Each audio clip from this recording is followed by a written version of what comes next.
LSSU's 2017 Banished Words List coming up.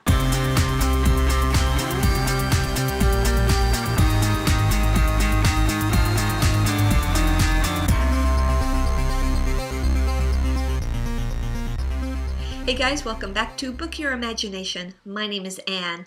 Today, Michigan's Lake Superior State University released their 42nd annual list of banished words for 2017. This is a list of words they think should be banished from the English language because they are misused, overused, or just useless. Now, I'm older than most of the U.S. population. I don't own a television, and I am a bookworm, so I know that I am a little disconnected from contemporary culture. So some of these I am not even familiar with, and some of them I disagree with. So here is the full list of 2017 banished words. You, sir, hails from a more civilized era when duels were the likely outcome of disagreements. Today we suffer online trolls and internet shaming. So this may be one of my detachments from contemporary culture, but I haven't really noticed this phrase being used at all this year, or overused or misused. Focus. Good word, but overused when concentrate or look at would work fine. See 1983's banishment of we must focus our attention. So I went to the 1983 list, and we must focus our attention is not on it.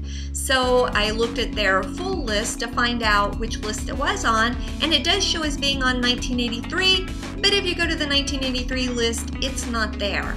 I looked at the list, the word above it, and I looked at the word below it, and they were also not on their year's list. So let me just say, the word focus took far more focus than I expected, so I say we need to keep this word.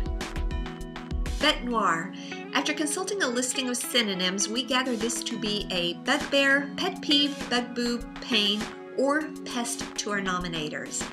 Bête noire literally translated means the black beast. Now, of course, I've read this in books, but I have not heard this overused this year. So again, what am I missing?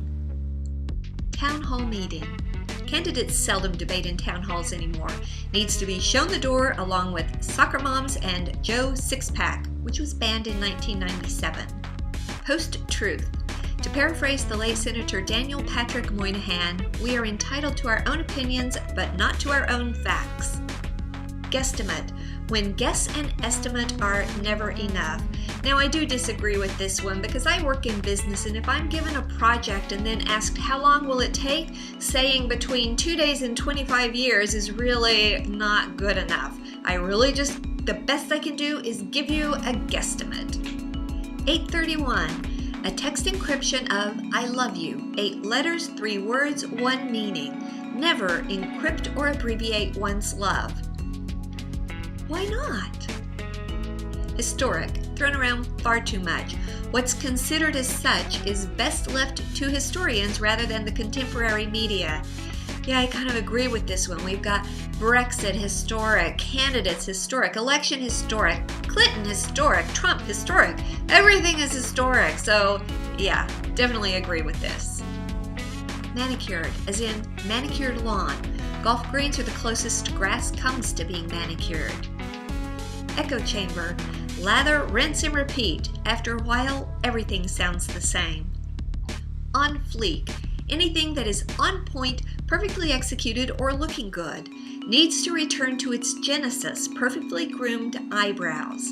Okay, this is a place where I am completely disconnected from contemporary culture. I have never heard of on fleek before as it relates to eyebrows or anything else. Bigly. Did the candidate say big league or utter this 19th century word that means in a swelling, blustering manner? Who cares? Kick it out of the echo chamber. Personally, I like bigly. It's a silly word, and I like silly words. Ghost. To abruptly end communication, especially on social media. Is it rejection angst, or is this word really as overused as word banishment nominators contend? Either way, our committee feels the pain. Dad bod. The flabby opposite of a chiseled body male ideal. Should not empower dads to pursue a sedentary lifestyle. Listicle. numbered or bulleted list created primarily to generate views on the web. LSSU's word banishment list excluded. Get your dandruff up. The committee is not sure why this malapropism got nominators' dander up in 2016. Okay, this is another phrase I haven't heard before, but I think it's hilarious, so I would really like to know where it originated and who's using it. Selfie drone.